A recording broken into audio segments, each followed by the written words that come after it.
Hi everyone, welcome back to this another YouTube video.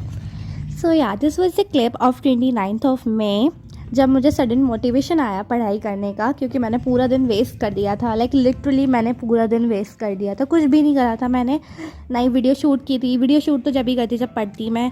And या मैंने पूरा दिन ही बर्बाद कर दिया था। सो शाम के टाइम मैंने सोचा नहीं, अब तो पढ़ना ही पढ़ना है। सो आई स्टार्टेड विद इकोनॉमिक्स। अब इकोनॉमिक्स में 4th चैप्टर कर रही हूँ। अब तुम लोग कहोगे कि मैं डायरेक्टली 4th चैप्टर पे जंप कैसे कर गई। सो मैं तुम्हें बताती हूँ कि फर्स्ट और सेकंड चैप्टर हमारे स्कूल में करा दिया गया है, लेकिन 3rd चैप्टर तक हमारा हो गया है। कैसे हो गया? फर्स्ट यूनिट में हमारे फर्स्ट और 3rd चैप्टर आए थे, और सेकंड चैप्टर हमारा जब ये वेकेशन यूनिट के बाद जो टाइम बचा था उसमें करा दिया। सो अब हमें 4th चैप्टर करना है हॉलीडे होमवर्क में, क्योंकि फर्स्ट सेकंड थर्ड का हमें रिवीजन करने को दिया है। सो मैं यहाँ पे साथ साथ लेक्चर्स के नोट्स भी बनाती जा रही थी, और ये वाला लेक्चर मैं कुणाल सर से ले रही थी, और ये बहुत अच्छा पढ़ाते हैं। आई नो अब तुम लोग कहोगे दिगराज सर से क्यों नहीं लेते हो। हाँ, वो मेरे को अच्छा लगता है तो मैं इस वाले सर से ले लेती हूँ। एंड योर चॉइस, वो भी बहुत अच्छा पढ़ाते हैं। एंड यहाँ पे मैं डिलीटेड वाला पार्ट भी कर रही हूँ, क्योंकि मुझे ऐसा लग रहा था, सर ने कहा था कि डिलीटेड वाला पार्ट भी इम्पोर्टेंट है। चाहे हमें वो अच्छे से समझ में आ जाएगा तो मैं आगे का चैप्टर समझ में आ जाएगा। और यहाँ से व्हाट इज़ ग्लोबलाइजेशन से हमारा चैप्टर स्टार्ट है CBSE का। सो मैं यहाँ से तो अच्छे से करने वाली हूँ, बट मैंने पीछे काफ़ी नोट्स बना लिए थे। सो फिर मैंने डिसाइड किया कि थोड़ी NCERT पढ़ लेते हैं, क्योंकि इस टाइम पे मेरा दिमाग बहुत ज़्यादा खुला पड़ा था, तो मैंने सोचा कर लेते हैं, ये भी करके देखते हैं। सो यहाँ से कर रही थी मैं ग्लोबलाइजेशन वाले टॉपिक से, क्योंकि पीछे वाला डिलीटेड पार्ट की रीडिंग करने से तो कोई फ़ायदा नहीं है। मैंने उसके जो टॉपिक्स हैं मेन उनको समझ लिया है बस, और उसके नोट्स बना लिए हैं।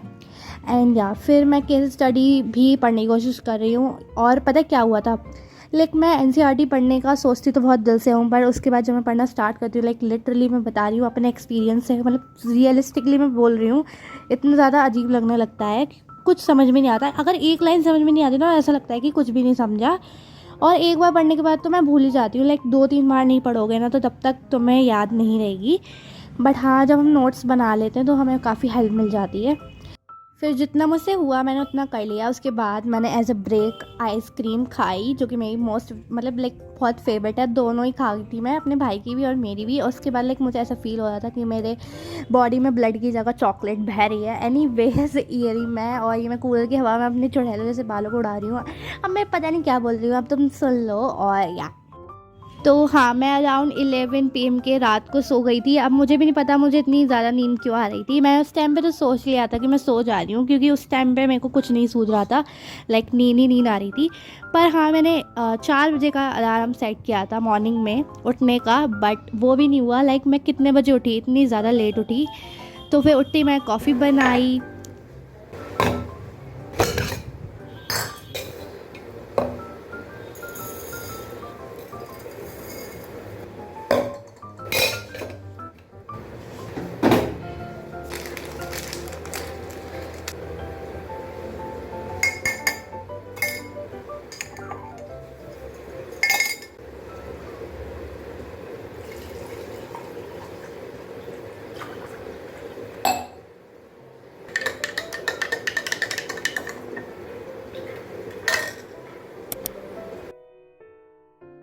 तो ये रही कॉफ़ी, एंड ये बहुत ज़्यादा टेस्टी बनी थी, बहुत ज़्यादा टेस्टी बनी थी। मेरे को और ज़्यादा पीने का मन कर रहा था, इतनी ज़्यादा टेस्टी बनी थी। एंड उसके बाद मैं छत पर आई, और ये हो रहा था बहुत ज़्यादा गर्मी वाला वेदर। एंड ये मॉर्निंग के 9 बजे का वेदर है, बहुत ज़्यादा गर्मी हो रही थी। और फिर आके नीचे मैं तुरंत टेम्परेचर चेक करा तो 39 डिग्री था। बट हाँ, मुझे फील जो नीचे लिखा था ना वैसे ही लग रहा था। उसके बाद अब ये क्लिप है दोपहर की। उसके बाद दोपहर में मैं पढ़ने बैठी थी, क्योंकि मैंने उतना टाइम जो था ना बीच का वो वेस्ट कर दिया। तो फिर मैं डायरेक्टली पढ़ने बैठी गई। मैंने टू डू लिस्ट बनाई। मैथ्स के लेक्चर थे, लेक्चर थे, 2-3 ही काम थे, बाकी सारा लेक्चर था।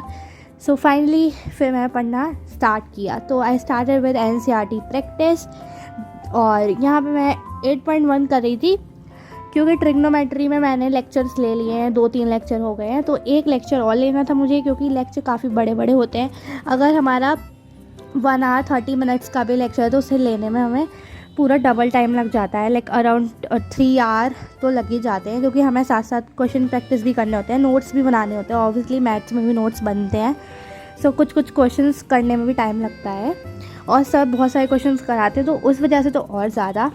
तो मैं यहाँ पे क्वेश्चंस करी थी एंड बहुत आसानी से हो गए थे, क्योंकि लेक्चर्स के क्वेश्चन करने के बाद ये बहुत ज़्यादा इजी लग रहे थे। सो मैंने लेक्चर भी ले लिया था उसके बाद, एंड एनसीईआरटी की प्रैक्टिस भी कर ली थी। और लेक्चर का मैं शूट नहीं किया था, क्योंकि उस टाइम मेरे पास फ़ोन एक ही था, सो मैं इसी फ़ोन से पढ़ी थी। अब ये है अगेन शाम की क्लिप। अब शाम को मैं पढ़ रही थी और मैं स्टार्ट किया केमिस्ट्री के साथ।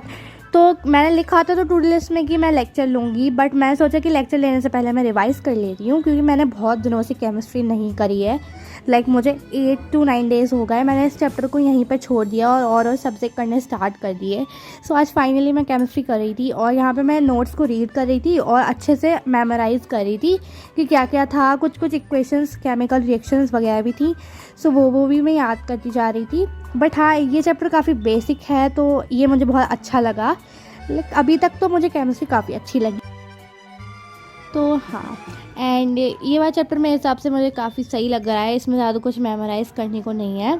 अगर हम फर्स्ट चैप्टर की बात करें तो इसमें काफ़ी सारे क्वेश्चंस थे, रिएक्शंस थे, लाइक तो हमें उनको याद करना था, जैसे डबल डिस्प्लेसमेंट रिएक्शंस की रिएक्शंस। तो इस वजह से मुझे काफ़ी सिंपल लगा। और पता है क्या होता है, दिन में चाहे तुम कितना भी पढ़ लो, बट जो इवनिंग का सेशन होता है ना, स्टडी सेशन, उसमें जो पढ़ाई होती है वो बहुत ज़्यादा अच्छी होती है, क्योंकि मैंने खुद ट्राई करा है। मुझे नहीं पता कि तुम लोगों के साथ भी होता है या नहीं, बट मेरे साथ लाइक मेरे को शाम को पढ़ना बहुत ज़्यादा अच्छा लगता है। सो इस वजह से मैं मॉर्निंग और इवनिंग में स्टडी सेशंस रखती हूँ, और आफ्टरनून में लाइक मैं सोती हूँ। जो भी मुझे करना होता है एडिटिंग वगैरह वो मैं करती हूँ। और ये समर वेकेशंस का मेरा पूरा प्लान है, लाइक मैं पूरी समर वेकेशन यही करूँगी। एंड या उसके बाद मेरी टू डू लिस्ट में सिर्फ ये 2 ही कंप्लीट हो पाए, क्योंकि इसके बाद जो 2 लिख रहे थे ना, प्रिंट एंड कल्चर वाला चैप्टर मैं स्टार्ट करने वाली थी, और भी कुछ 1-2 सब्जेक्ट थे, तो वो मैं नहीं कर पाई, क्योंकि मेरे घर पे आ गए थे गेस्ट, एंड वहीं पे मैंने फिर एंड कर दिया। एंड या सो अब मैं इस वीडियो को यहीं पर एंड कर रही हूँ। So I hope you all like this video, I hope you find this video productive, and yeah we will meet in another video. तब तक के लिए बाय बाय, एंड सब्सक्राइब करना मत भूलना, लाइक भी कर देना, और ये वाली वीडियोस नहीं देखे तो ये भी देख लेना।